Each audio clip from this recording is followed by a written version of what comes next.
চায়ের দোকানে গ্যাঞ্জাম বাজিয়ে সেই গ্যাঞ্জাম জামাত বিএনপি পর্যন্ত টেনে নিয়ে গিয়েছে এবং আমার আপন ভাই এবং ভাতিজাকে কি পরিমাণ মারধর করেছে জামাতের লিবাসধারী মানে কিছু বিয়াদবের দল। আমি দেখাই, একটু দেখাও, পাই দেখাও। জামাত ক্ষমতা আসতে পারলো না, জামাতের পাওয়ার শুরু হয়ে গিয়েছে। আমরা নাকি বিএনপি করি, এখন জামাতের সামনে কথা বলা যাবে না, কিন্তু আমরা তো এমন রাজনীতি করি না, এমন রাজনীতি আমরা কখনো করি না। দেখো, দেখাও, পিঠ দেখাও। কেউ বলতে পারবে না যে আমরা বিএনপির লিবাস ধরে কাউকে আঘাত করেছি, কেউ বলতে পারবে না।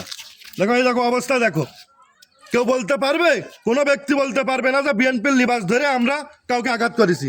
আরে আমলিগ বিএনপি জামাত সব বুঝি না, ধানের শীষে ভোট দিয়েছি, তবে ধানের শীষ আমাকে খেতে দেবে না, ওই জামাত আমাকে খেতে দেবে না, এইটুক বুঝি। কিন্তু আমার ভাই বাগারের গায়ে হাত দেবে জামাতের নাম ভাঙিয়ে, এটা তো আমি মেনে নেবো না, কোনোভাবেই মেনে নেবো না। সে মুরব্বী মানুষ, তার গায়ে হাত দেবে, এটা কখনো মেনে নেবো না। ও তো রাজনীতি করে না, ও দোকানদারি করে খাই, মানে জন বেঁচে খাই। ও জামাত রাজনীতি করে না, আমলিগের রাজনীতি করে না। দেখেন কি অবস্থা, দেখাও, ওর কান্ডা দেখাও, দেখাও। এটা কোনো কথা হলো? হ্যাঁ, এই হলো জামাত। এই কারণেই যে বিএনপি করা অবস্থায় কেউ জামাতের কটূক্তি করলি আমি তার বলতাম যে না, জামাতকে খারাপ বলো না। তো আসলেই তো চরিত্র ভালো না, আসলেই তো চরিত্র ভালো না। এই 2-4 জনের কারণেই কিন্তু এই জামাতের মতো দল আজকে ক্ষমতায় জাতি পেল না, এটাই সত্য কথা। দেখ, শোনো কি কি নিয়ে কি বেঁধেছে। বলছি যে প্রথমত আমার ছেলের সাথে এসে ঝামেলা রাত তখন 2টো বাজে, বেলা 2টো বাজে, আমি বাসায় আইছি। তখন তো লোকজন থাকে না হসপিটাল গেটে, তখন চা তো ঠান্ডা, কারেন্ট যাকে চা আমার। এখন সে ছেলের কাছে চা দাও। এখন ওই মুহূর্তে আমি আবার ওখানে ভাত খেয়ে আমি আবার চলে গেছি দোকানে, ছেলে বাসায় আসবে, কষে চা দাও। যেয়ে দেখি যে ছেলে কষে চা হবে না, এখন চা বন্ধ, চা এখন হবে না। সে ওখান থেকে চার কাপটা নিয়ে ছেলেরে মাতৃর কাছে চা দে, নটির বাইসে, তা না হলে এই কাপ দিয়ে তোর মেরে শোয়াই ফেলবানে, এই কথা বলছে। যখন সন্তানের সামনে, বাপের সামনে যখন সন্তানের এরকম কথা বলে, তখন বাপ কি করতে পারে? তারপরেও ধৈর্য ধরে তার ধাক্কাতে আমি সামনে নিয়ে এসে থিয়ে দিলাম যে ওখানে থাক, যে পরিস্থিতি। এইবার নাজমির আমি হচ্ছে নিয়ে আসে ধাক্কাতে হ্যাঁ, এখন নাজমির আমি নিয়ে আসে ধাক্কাতে সামনে থুলাম। থোয়ার পরে এবারটা আমার ওষুধ ফার্মেসি, শেখ ফার্মেসি আমার বড় ভাই, আমার ছোটো ভাই চালায়। সেখানে আমার বড় ভাই নেই, হয়তো সাইডে পোষা ফিতে গেল কিনা জানি না। ওই দোকানের ভিতরেও সে ঢুকে সে সিলিন্ডার সে বেরো করে নিয়ে চলে আসে মারার জন্য। ওখান তো আমি আবার ধাক্কাতে ওখানে থুলাম। ওর বাপ লতিফ আবার তাহলে যে শুনবে না কি হয়েছে, আমার ছেলের সঙ্গে কি গ্যাঞ্জাম ফেসাদ করেছিস কেন ভাই, ভালো কি মন্দ, আমার কাছে একটা কথা জিজ্ঞেস করতে পারছো।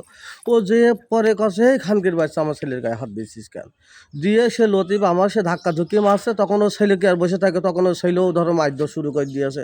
আমরা এমনি গ্যাঞ্জাম ফেসাদ করি নিয়ে জীবনে কারোর মারলাম না, ধরলাম না, কাটলাম না, কি করে মারবো বলেন? ওর ছেলে নাকি পাগল হয়ে গিয়েছে, এই কথাই বলছে, কিন্তু সাধকচার মতো মানুষের গায়ে হাত দিয়েছে কালকে, পাগল বলে চালিয়ে দিচ্ছে। তোর নিজের ছেলে শাসন করবি না? আরে আমার সাথে সেম কাহিনী।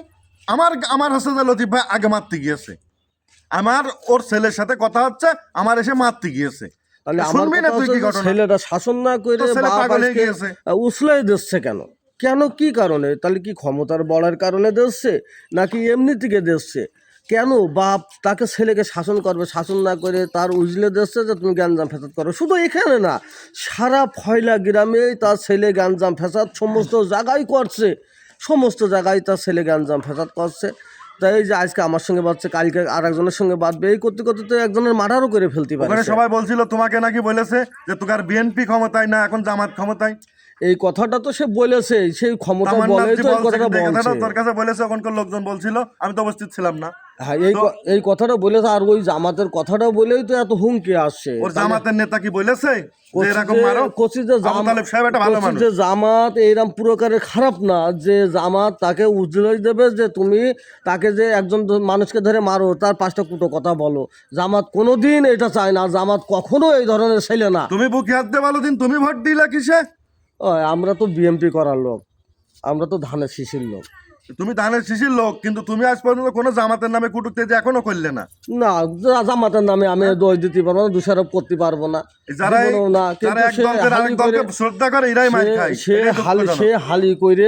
হালি করে সে জামাত করেছে, জামাতে ভোট দিয়েছে, এখন জামাতরা নেতা হচ্ছে, সেই প্রভাবশালী দেখাচ্ছে, শক্তিশালী দেখাচ্ছে সবকিছু। কিন্তু আসলে জামাত তো এই ধরনের না।